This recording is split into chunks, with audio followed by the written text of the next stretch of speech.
Hey folks, today is Friday, November 24th, 2023. As usual, my name is Jake Baldino, here to talk about all the video game news that has been going on this week. If you celebrate Thanksgiving, hope you had a nice one. Good luck with the Black Friday stuff if you're doing any of that. We'll talk about that in a little bit. But the first story is about some Rockstar games that have never really seen the light of day. A very weird sounding project, if it's true, and also Rockstar's Agent. For me, this is like the one that got away. This was a game that Rockstar was apparently working on roughly the time between like the Grand Theft Auto 4 DLC and actual Grand Theft Auto 5. It had been officially announced. It was like going to be a PS3 thing. There's a logo out there. There are leaked concept art images and stuff like that. But it fizzled out and it never really showed up. It was never officially canceled, but it's just this mysterious thing. Well, a little bit of a glimpse has now resurfaced thanks to an ex-Rockstar developer who wrote a blog talking about his time working at the studio from like the 90s to the 2000s. This is Obe Vermage. I'm sorry if I'm mispronouncing his name, but he described working at Rockstar North and stuff like that, and how he does recall working on Agent, and how basically gearing up and then making Grand Theft Auto 5 became more and more of a big thing, and priorities ultimately ended up shifting completely to that. He said as development was going on, they had to cut certain different scenes because apparently the game was going to be a spy thriller game taking place in different locations, so they had to cut a lot of locations.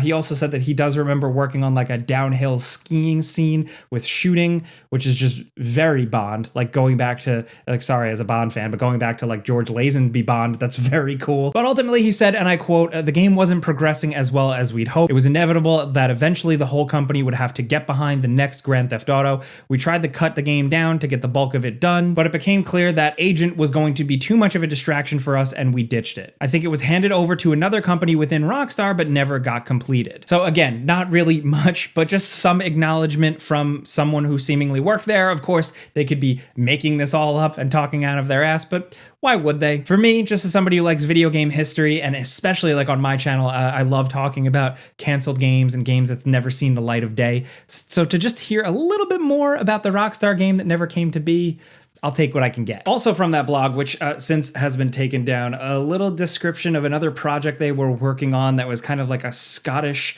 zombie survival game. It was using Vice City's code, and they were kind of tweaking it to make this thing for a little while in the early 2000s. From the way it read, it sounded like this was more just something that the artists wanted to do. It didn't seem like it was a big project. Things like this do happen, if this even did happen, where people just mess around or they're experimenting with other game concepts. I wouldn't look too much into this one, but if you want to believe it, or you want to believe this guy, I guess this was another thing. Of course, if you want to check out more of that, IGN picked it up with like his blog post and everything. All of it will be linked in the description down below with everything else I talk about this week. Now, the other big news story this week I wanted to talk about is Knights of the Old Republic. Where is KOTOR? Everybody's been asking. It's been popping up in the headlines for so long with a lot of speculation that it's been canceled. A couple of weeks back, we did speak about the YouTube, on YouTube, the trailer of the remake announcement has been taken down. The publisher has kind of responded saying, oh, it's like music copyright stuff. It's not a big deal. It's not a big deal. But we've had a lot of back and forth, and especially with like the heads of Embracer Group, the publisher that was leading the charge for this, of course. The Embracer CEO has refused comment time and time again, and most recently,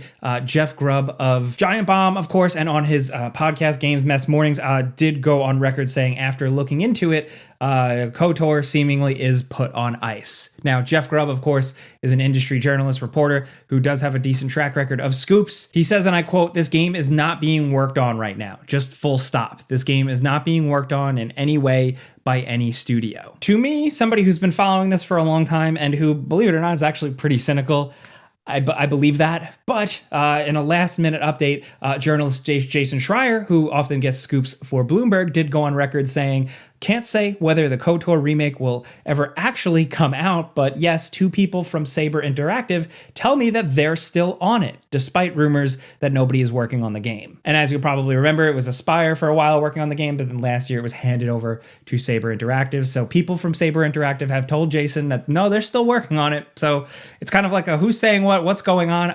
I don't know. I think ultimately, if it does go on a downward trend and is shelved again, I think for so long there has been so much willpower, like this wants to get made. I had heard rumors of this thing being shopped around like when I first started doing this for a job, like almost like 10 years ago. So it seems like for a long time the powers that be have had a lot of interest in reviving Knights of the Old Republic. Like they know what they got.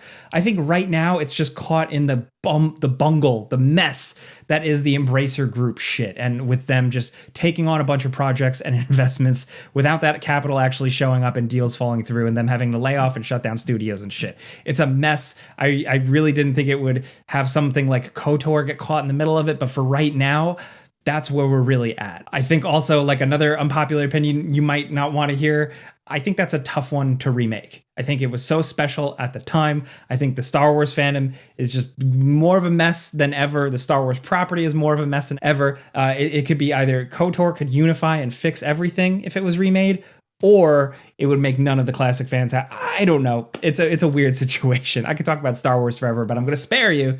Let's just move on. Next up, this episode is brought to you by our longtime sponsor, Raycon. Now, if you're new around here, you haven't heard about them, Raycon offers the everyday earbuds that are affordable, dependable, they sound great, but cost half the price of other premium wireless audio brands. They fit in your ear, nice and comfy. Personally, I use them for work calls, but also outside if I'm doing yard work or getting sweaty because they're pretty durable. The handy-dandy charging carrying case is great, but Raycon actually offers a bunch of other stuff. They've offered their new line of Raycon Home and Raycon Power Tech products, specifically with this Magic 180 charging cable that I really like. All their stuff has earned tens of thousands of 5-star reviews, and they make it easy to buy. Free returns, free shipping, all that stuff you'd expect. But Raycon's stuff, specifically the earbuds, my favorite, make for great holiday gifts. And believe it or not, Raycon's gonna have Black Friday and Cyber Monday promotions on their site with some products up to 50% off. And when you're over there checking it out, you can actually save more money because they're offering limited time bundles. So shop Raycon's Black Friday and Cyber Monday sales for their biggest holiday discounts yet. Go check it out, it helps the show. And again, that's buyraycon.com/gameranx for up to 50% off. And big thanks to Raycon for sponsoring these videos. Jumping over to another interesting story from very early this week, Sony and Naughty Dog have done it again. They've kind of remastered and re-released something that you might not have thought it really needed it. It's The Last of Us Part 2. This has been rumored for a while, but now in January 19th, we're getting The Last of Us Part 2 remastered. So this is like better graphics, more enhancements for the PlayStation 5, and a bunch of little goodies thrown in.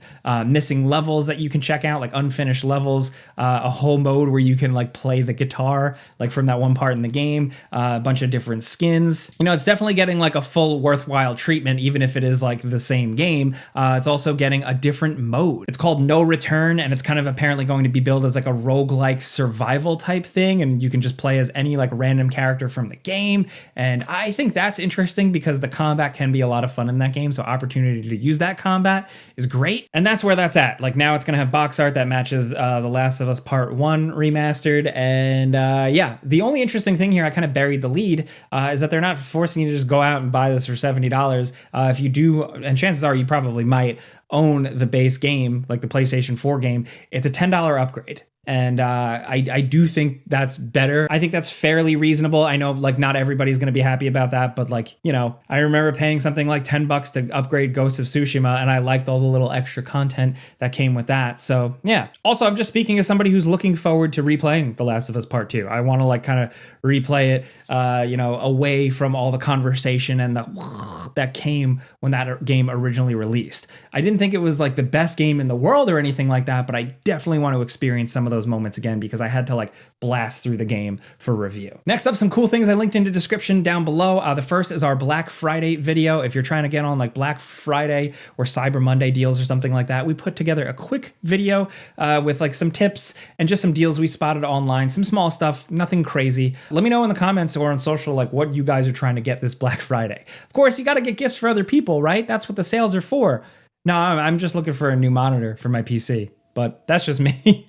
Let me know what you guys are thinking. Next up, also I linked just a fun little announcement that Force Gemini, the old Rare game, is coming to Switch Online next month in December. This is a Nintendo 64 classic. Some people love it, some people hate it. I'm happy to see it here. Also, this happened like after the Friday show last week, but we gotta get it in. For Half-Life's 25th anniversary, Valve put out kind of like a little bit of an updated version with little enhancements and tweaks and fixes fixes and stuff like that. People have been jumping back onto the multiplayer mode, and it's been really cool to see people play that. I just love that old school chaos. Half-Life just kind of getting the love. It was on Steam front and center. They gave it away for free for a couple of days, and I'm really looking forward to just jumping back into Half-Life. But along with that, NoClip did a full feature-length documentary on the making of Half-Life, and it is fascinating. So shout out to Danny and the team over there. I will link that in the description below. If you're looking for something to watch this weekend, that should be it. Also, a trailer for South Park Snow Day. This is coming early 2024, and it's kind of like a 3D co-op battler with South Park characters in the snow. I didn't know what the deal was with this. I saw some people pretty excited about it, and this is the gameplay reveal for it. Doesn't really do anything for me. I think they really nailed the style with the Ubisoft RPG games, so now seeing it all back in 3D kind of is weird to me, but maybe this is going to be fun. Who knows? Also, and something I just wanted to highlight real quick, speculation time, David Hayter, voice actor for Solid Snake of Metal Gear Solid, did post on social media an image of him next to a statue of Snake saying, and I quote, "had a pretty cool meeting the other day, hashtag Metal Gear Solid." Now, he has been kind of back out in front with the marketing, specifically with the Metal Gear Solid collection, the newest one. We talked about that a couple weeks back. He was in a little trailer and he's like, "We're only just getting started." But this one's interesting because the photo he's taken next to Snake is specifically Old Snake from Metal Gear Solid 4, leading to speculation that we are going to actually finally see that Metal Gear Solid 4 port. I will say, as hard as I am on Konami, at the very least, I would love to see Metal Gear Solid 4 available and accessible on more platforms, because right now it's just locked to PS3. So if you saw this making some buzz with some people, maybe you have an annoying Metal Gear Solid fan friend like me, that's why. So hopefully this leads to something good. That was another episode of my Metal Gear Minute. Let's move on. Also, I just linked like a blog post from Ubisoft, from the developers at Ubisoft Montreal, talking about the Prince of Persia Sands of Time remake. It is still very much a thing, and this is like kind of a blog post interview with the game director, just talking about their approach to the remake, what they consider sacred, what they're willing to change up, like the movement and stuff like that. Not too much to be gleaned from here, and again, it is from Ubisoft, so it's really the marketing side, but people have been asking me if I've heard anything about the remake, so I linked this. There's this, at least. The Sands of Time is one of my favorite games ever. So yeah, I feel like this week I've been ending every story with, so yeah, but that's what I got. Next up, the Suicide Squad Kill the Justice League stuff. We talked about it last week, a big lengthy new gameplay trailer, but there's also been some character trailers dropping, highlighting like King Shark and Harley Quinn, little things here and there, a little bit of an extra glimpse at Wonder Woman, but also, the fact that there is an alpha coming. A closed alpha is going to be running very soon that people have been able to sign up for. But I want to say, don't get it too twisted. We might not see or hear too much from this, specifically because when you join closed alphas, like, you're working pretty closely with the developers, and they usually require you to sign an NDA or a non-disclosure agreement. So you can play the game, provide feedback, but like, you can't capture it or make YouTube videos or anything about that. So be warned. I will say, though, if that turned you off, don't. I'd say if you're looking for something to do and you like these types of things, sign up, play it, and give the developers feedback. I think a lot of people are kind of worried about this game, so now's your chance to hopefully get in and maybe get your voices heard. But that's about all the news we got cooking on this week. A little bit of a slower week, I guess, because of the holiday here in the United States. So let me know what you think in the comments about all the stories we talked about, from The Last of Us Part 2, again, to Rockstar's Agent, what you think about Knights of the Old Republic. Like, can you even imagine a Knights of the Old Republic remake in this day and age? I don't know. Let's talk about this stuff, though, down in the comments. I want to hear from you guys, so we'll be down there as much as possible, but of course, if you want to yell at me directly, I'm on YouTube on my channel, Jake Baldino, and Threads and Instagram and Twitter and all that. Just look up my name. It should be on screen here. But with all that being said, clicking the like button does help if you just like getting caught up on the news real quick with us. We're here. We've been doing it forever now, so thank you. I'm Jake Baldino. Thank you guys very much for watching. Have a great and safe holiday, a great weekend, whatever. Be well. See you guys next time. Pizza's on me.